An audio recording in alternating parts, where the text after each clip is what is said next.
జయశంకర్ భూపాలపల్లి జిల్లా ఉమ్మడి రేగొండ మండల కేంద్రంలోని అభివృద్ధిని చూసి ఊర్వలేక కాంగ్రెస్ ప్రభుత్వంపై నిందలు మోపడం సమంజసం కాదని ఎమ్మెల్యే గండ్ర సత్యనారాయణరావు అన్నారు. పలు అభివృద్ధి పనులకు శంకుస్థాపన చేసిన అనంతరం ఆయన మాట్లాడారు.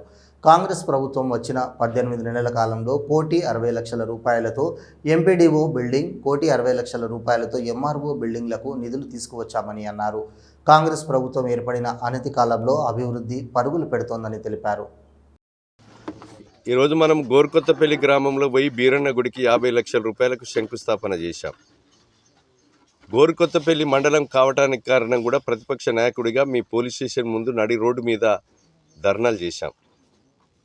సంవత్సరం ముందు, ఎన్నికల సంవత్సరం ముందు మీరు మండలాన్ని తీసుకొచ్చారు. ఒక స్కూల్లో ఎంఆర్ఓ ఆఫీసును పెట్టారు. నువ్వు 14 నెలల సమయం ఉన్నా కూడా ఎందుకు నువ్వు ఎంఆర్ఓ ఆఫీస్కు, ఎంపీడీఓ ఆఫీస్కు నిధులు తెచ్చి శంకుస్థాపన మన బిల్డింగ్ కట్టివ్వలేదు?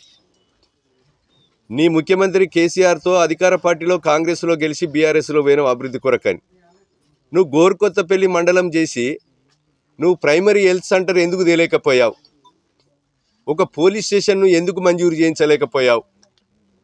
ఆ ఎంఆర్ఓ ఆఫీస్కు బిల్డింగ్ ఎందుకు తేలేకపోయావు? ఎంపీడీఓ ఆఫీస్కు బిల్డింగ్ ఎందుకు తేలేకపోయావు? మేమొచ్చి 18 నెలలు అవుతున్నది. 18 నెలల్లో నేను గెలిచిన నెల 2 నెలలనే ₹1,60,00,000 ఎంపీడీఓ బిల్డింగ్, ₹1,60,00,000 ఎంఆర్ఓ బిల్డింగ్ 2 తెచ్చి శంకుస్థాపన చేసినాం. ఆ 2 భవనాలు కూడా స్లాబులు వేసాం. అదేవిధంగా ఈరోజు ముఖ్యమంత్రి దగ్గరికి పోయి గోర్కొత్త పోలీస్ స్టేషన్కు సపరేట్గా ఎస్ఐ కావాలి, మాకు కొత్త పోలీస్ స్టేషన్ మంజూరు ఇవ్వాలి, కొత్తగా అక్కడ కానిస్టేబుల్స్ కావాలని చెప్పి ముఖ్యమంత్రితో మంజూరు చేయించి 21వ తారీఖు రోజున కొత్త పోలీస్ స్టేషన్ కూడా ప్రారంభిస్తున్నాం. నేను ఒకటే అడుగుతున్నాం, ఒక గోర్కొత్తపల్లికే కాదు, నీకు మొగుళ్ళపల్లి మండలం, అదేవిధంగా శాంపేట మండలం, గతంలో ఎన్నికైన వాళ్ళు పెద్ద పెద్ద పదవులు చేసి గుయ్యమని వచ్చారు.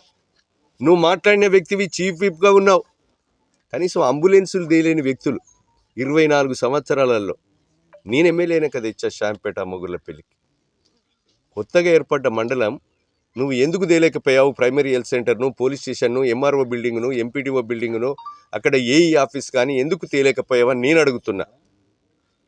నేను ఛాలెంజ్ చేసి చెప్తున్నా, రాష్ట్రంలో ఎక్కడ కూడా లేని విధంగా గోర్కొత్తపల్లిలో పోలీస్ స్టేషన్ తెచ్చాను, ఎంపీడీఓ ఎంఆర్ఓ బిల్డింగ్ తెచ్చాను, ప్రైమరీ హెల్త్ సెంటర్ కూడా తెస్తా. మీరు చేసిన విధ్వంసానికి మిగులు రాష్ట్రాన్ని 8,70,000 కోట్లు మీరు అప్పులు